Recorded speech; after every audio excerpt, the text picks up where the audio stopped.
Il y a 2 ans, les médecins ont dit à Chris Julius qu'il n'avait plus que 18 mois à vivre. Cet ancien professeur, aujourd'hui à la retraite, souffre de mésothéliome, un cancer du poumon dû à l'amiante. Chris a survécu jusqu'ici, mais il sait qu'il n'en a plus pour très longtemps.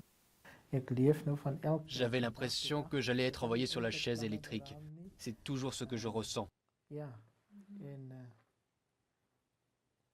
Je vis au jour le jour, je ne peux pas vraiment prévoir.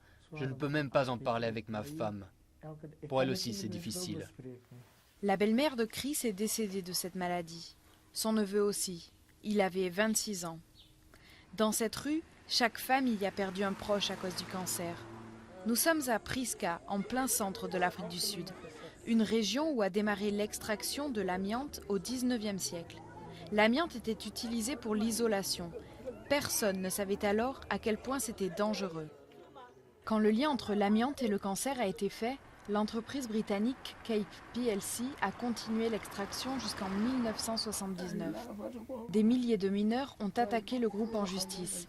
Ils ont obtenu des indemnités, mais c'était trop peu, trop tard. C'était vraiment insuffisant. La société a apparemment fait faillite. Il n'y avait plus d'argent. Mais il faut bien un responsable quelque part.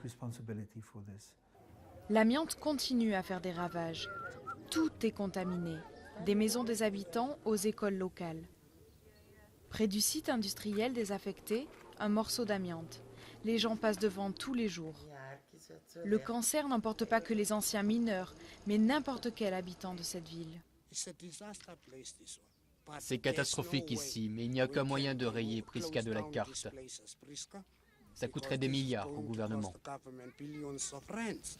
Les victimes d'aujourd'hui ne peuvent même pas poursuivre l'entreprise Cape plc parce qu'ils n'ont pas travaillé dans la mine.